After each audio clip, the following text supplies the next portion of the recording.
साथ आम आदमी पार्टी के सांसद, सीनियर लीडर, गुजरात के सह प्रभारी राघव चड्ढा इस वक्त मेरे साथ लाइव हैं। राघव भाई, बहुत बहुत स्वागत न्यूज 18 इंडिया पर। तारीखों का ऐलान हो गया, 1 दिसंबर, 5 दिसंबर और 8 तारीख को नतीजे। कैसी तैयारी है? आप तो सह प्रभारी हैं। जी, आम आदमी पार्टी इन चुनाव की तारीखों का स्वागत करती है। आम आदमी पार्टी इस चुनाव को पूरी मजबूती से लड़ने के लिए तैयार है, पूरी तरीके से तैयार है। संगठन के तौर पर भी आज हर गांव, हर जिले, हर मोहल्ले, हर कस्बे तक आम आदमी पार्टी का एक मजबूत संगठन पहुंच चुका है।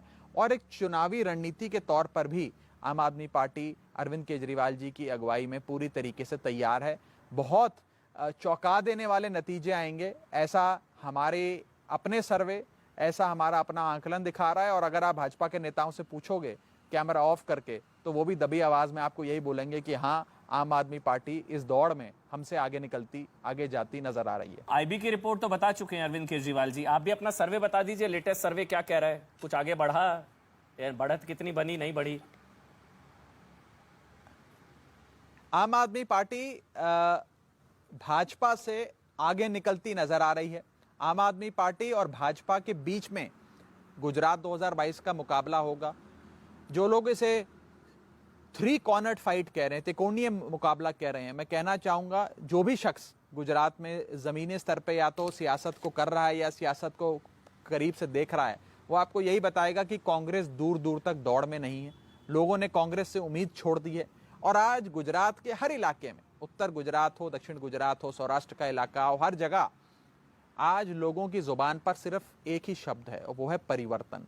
परिवर्तन, परिवर्तन और परिवर्तन। परिवर्तन इसे एक फ्लेवर ऑफ द मंथ भी आप कह सकते हैं। और आज अरविंद केजरीवाल जी परिवर्तन के एक लौते रिप्रेजेंटेटिव, एक लौते प्रतिनिधि परिवर्तन शब्द के बन के उभर रहे हैं। और लोगों को उम्मीद है कि वो केजरीवाल मॉडल जिसे दिल्ली ने अपनाया, दिल्ली में देखा गया, जिसे पंजाब के लोगों ने दोनों बाहें फैलाकर स्वीकारा, आज वो केजरीवाल मॉडल गुजरात आएगा। हमारे बच्चों को अच्छी शिक्षा मिलेगी, बुजुर्गों को बढ़िया इलाज मिलेगा, मुफ्त बिजली, अच्छा पानी मिलेगा और साथ ही साथ हर हाथ काम होगा, रोजगार मिलेगा, महिलाओं को सम्मान मिलेगा। एक मॉडल लेकर, एक इकोनॉमिक अपलिफ्टमेंट का जो मॉडल अरविंद केजरीवाल जी ने दिया है, वो गुजरात के लोगों को रास आ रहा है।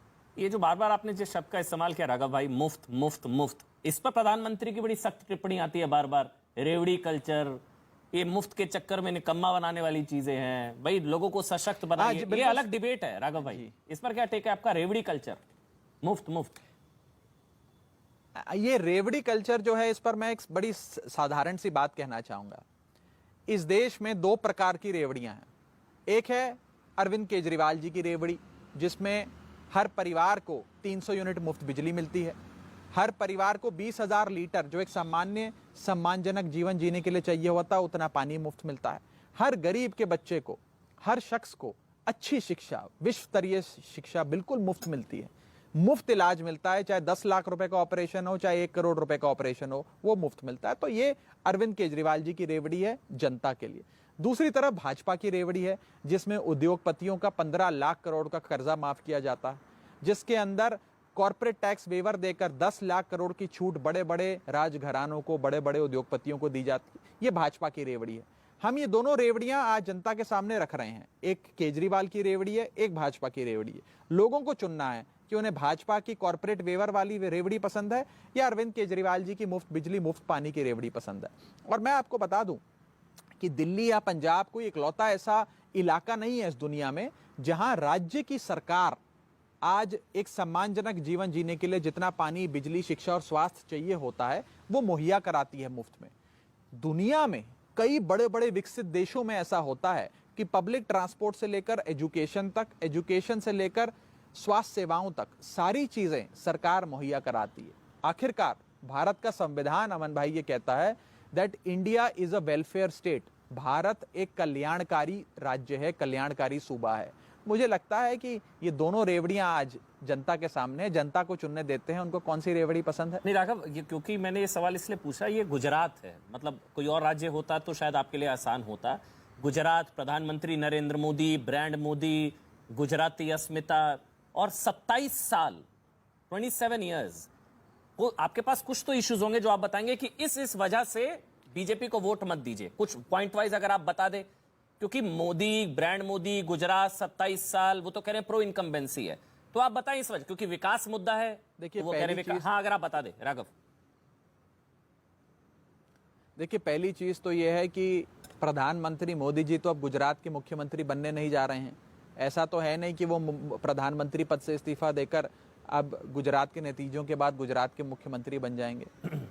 दूसरी चीज, आज गुजरात में भ्रष्टाचार और भाजपा का अहंकार चरम पर है, और उस भ्रष्टाचार की एक बहुत ही दर्दनाक तस्वीर आपने मोरबी इलाके में देखी। वो एक टेक्स्ट बुक एग्जाम्पल है करप्शन का, कि भ्रष्टाचार आज इस कदर गुजरात सरकार की रगों में दौड़ रहा है, जहां कई लोगों की, बेगुनाहों की जानें चलेगी नेताओं के भ्रष्टाचार के चलते। आज लोग इस अहंकार से, इस भ्रष्टाचार से ऊब गए हैं। दूसरी चीज, आज गुजरात को इंडस्ट्री स्टेट कहा जाता है, लेकिन सबसे ज्यादा बेरोजगारी की जब हिंदुस्तान में बात होती है तो गुजरात टॉप 3 या टॉप 5 राज्यों में आता है। 300 नौकरियों की पोस्ट निकलती है, 2.5 से 3 लाख आवेदन पत्र आ जाते हैं। हर रोज पेपर लीक होता है, युवाओं के भ्रष्टाचार से खिलवाड़, युवाओं के भविष्य से खिलवाड़ होता है। आज गुजरात में हर शख्स ऐसा लगता है आंदोलन कर रहा है। सफाई कर्मचारी से लेकर पुलिस वालों से लेकर सरकारी कर्मचारी, पटेल समाज से लेकर आज आदिवासी समाज, दलित समाज, सब आंदोलन कर रहे हैं। सबका गुस्सा भाजपा के खिलाफ भरा हुआ है। और आज गुजरात एक विकल्प की ओर देख रहा है, एक ऐसा विकल्प जो देखा हुआ हो, परखा हुआ हो। वो विकल्प अरविंद केजरीवाल और आम आदमी पार्टी के अलावा कोई और हो ही नहीं सकता। इसीलिए लोगों की उम्मीद और लोगों की आस अरविंद केजरीवाल जी बनते जा रहे हैं। और मैं एक बड़ा साधारण सा आपको आंकड़ा देना चाहूंगा। पेशे से चार्टेड अकाउंटेंट हूं, तो आंकड़ों का थोड़ा मैंने हिसाब लगाया।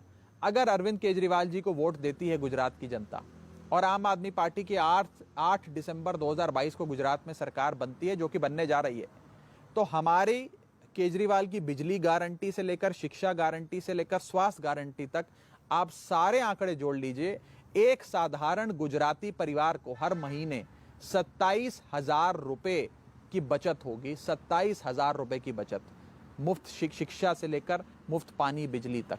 27,000 रुपए हर गुजरात के परिवार की जेब में आएगा। एक तरफ हमारे 27,000 रुपए हर परिवार के लिए हैं, और दूसरी तरफ भाजपा के हजारों करोड़ के पैकेज ठेकेदारों के लिए। अब ये जनता चुनेगी कि ठेकेदारों के पैकेज चाहिए, ये 27,000 रुपए की आर्थिक सहायता अरविंद केजरीवाल जी की ओर से चाहिए। राघव भाई, तुम मुझे वोट दो, मैं तुम्हें 27,000 दूंगा।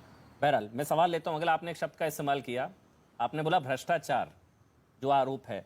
अब प्रधानमंत्री नरेंद्र मोदी का एक स्टेटमेंट आया है, उन्होंने, मैं कोट अनकोट पढ़ देता हूं, ईमानदारी का ठेका लेने वाले, उन्होंने एक ठेका शब्द का भी इस्तेमाल किया। ईमानदारी का जो ठेका लेते हैं कुछ लोग, वो करप्ट लोगों के साथ तस्वीरें खिंचाते हैं, उनको शर्म नहीं आती। वो करप्ट जो कोर्ट से कन्विक्टेड हैं, शायद उन्होंने लालू प्रसाद यादव और अरविंद केजरीवाल की उस तस्वीर का जिक्र किया, अगर मैं गलत नहीं हूं, जिसमें हाथ उठाया अरविंद केजरीवाल और लालू प्रसाद यादव की हाथ उठाती वो तस्वीर। प्रधानमंत्री नरेंद्र मोदी का स्टेटमेंट, क्योंकि ये कट्टर ईमानदार पर एक तरीके से अटैक किया है प्रधानमंत्री नरेंद्र मोदी ने। देखिए, दो बातें हैं। पहली चीज तो यह है कि फर्जी मुकदमे डालकर हमारे नेताओं को, हमारे लोगों को जेल में डालकर अगर भाजपा ये सोचती है कि उन्होंने भ्रष्टाचार का कीचड़ हम पे फेंक कर हम पे चिपका दिया है, तो वो गलत सोचती। दूसरी चीज, आपने अभी पिछले कुछ हफ्तों या महीनों में भाजपा के बड़े से बड़े कद के नेता को कांग्रेस के खिलाफ बयान देते नहीं देखा होगा गुजरात में। और गुजरात में आपने कांग्रेस के किसी नेता को भाजपा के खिलाफ बयान देते नहीं देखा होगा। ये दोनों परंपरागत स्थापित पार्टियां मिलकर सिर्फ आम आदमी पार्टी को और अरविंद केजरीवाल जी को गाली देती हैं।